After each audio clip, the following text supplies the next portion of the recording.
सबसे पहले तो आप ये तस्वीर देखिए। आपको पता है ये क्या है? जिन्हें नहीं पता उनके लिए बता दूं कि इसे पैनिक बटन कहते हैं। अब आप पूछेंगे इसका काम क्या है? इसका काम है अलर्ट देना।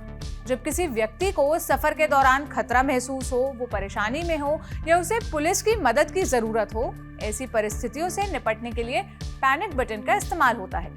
बेसिकली ये किसी पब्लिक ट्रांसपोर्ट में लगा एक अलार्म है जिसके जरिए किसी सक्षम विभाग को मदद के लिए बुलाया जा सकता है। अब सवाल ये आता है कि आज इसकी चर्चा क्यों हो रही है?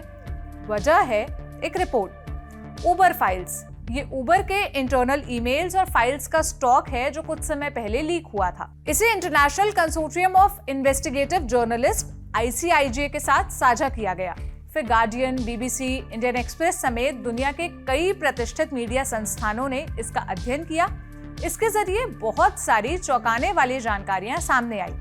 इससे उबर की कथनी और करनी, वादे और हकीकत में भारी अंतर का पता चला है। भारत के संदर्भ में एक अंतर पैसेंजर्स की सुरक्षा और पैनिक बटन से जुड़ा है। आज के शो में हम इसी पर विस्तार से बात करेंगे।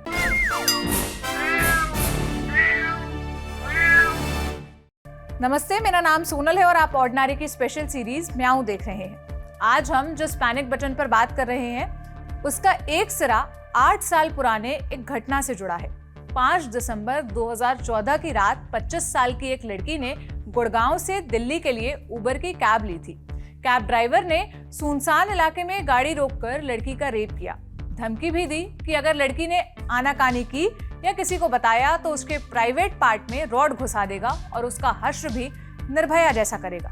घटना के 2 दिन बाद आरोपी ड्राइवर को मथुरा से गिरफ्तार कर लिया गया। ये मामला अदालत में गया और 2018 में दिल्ली की 30 हजारी कोर्ट ने दोषी को उम्र कैद की सजा सुनाई। सुनवाई के दौरान यह भी पता चला कि ड्राइवर पहले ही एक रेप केस का आरोपी था और उस मामले की भी जांच चल रही थी। इस घटना के बाद दिल्ली सरकार ने उबर की कैब सर्विस पर कई महीनों का बैन लगा दिया था। उबर फाइल्स के जरिए सामने आया, मतलब जो मेल सामने आए, उससे पता चला कि इस घटना से कंपनी के अंदर भी हड़कंप मच गया था। लेकिन कोई ठोस कार्रवाई करने की बजाय कंपनी ने पूरा ठीकरा भारत के बैकग्राउंड वेरिफिकेशन सिस्टम पर फोड़ दिया था। वापस लौटते हैं दिल्ली की घटना पर।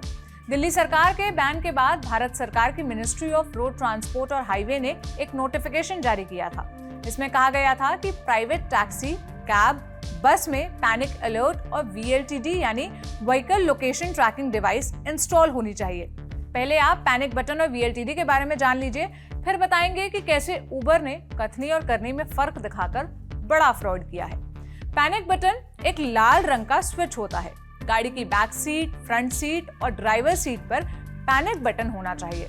किसी खतरे की आशंका होने पर या मदद की जरूरत के समय ये बटन दबाया जा सकता है। बटन दबाते ही हर 5 सेकंड में सरकार और पुलिस के पास अलर्ट जाता है। VLTD यानी व्हीकल लोकेशन ट्रैकिंग डिवाइस में ड्यूअल सिम और GPS सिस्टम होता है जो गाड़ी की रियल टाइम लोकेशन, स्पीड और गाड़ी का रूट संबंधित अधिकारियों तक पहुंचाता है।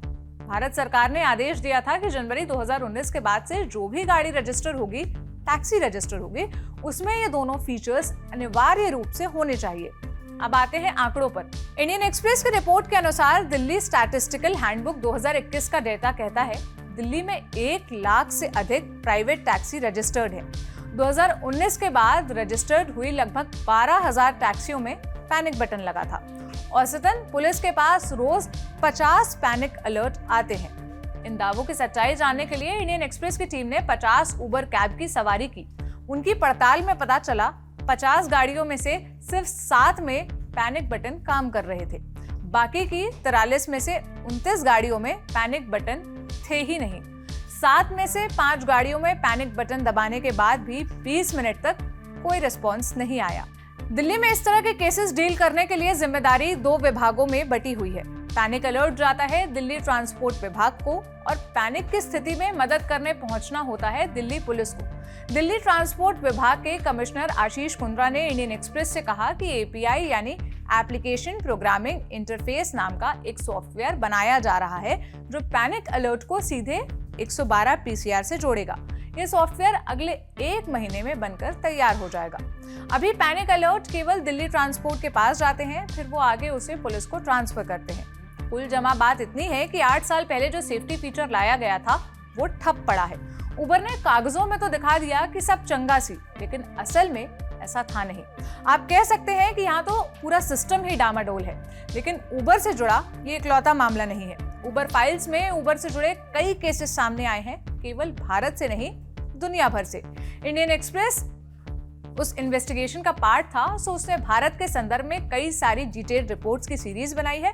उससे स्पष्ट ये होता है कि उबर ने न केवल भारत में बल्कि दुनिया भर में कस्टमर को सर्विस और सेफ्टी देने की बजाय लॉबिंग की, ऊंचे पदों पर बैठे लोगों को पैसे खिलाए और जांच से बचता रहा। पैनिक बटन इसलिए लाया गया था कि अगर किसी का फोन काम न कर रहा हो या फिर फोन के जरिए इमरजेंसी कॉन्टैक्ट न कर पाए, तब वो पैनिक बटन का इस्तेमाल कर ले।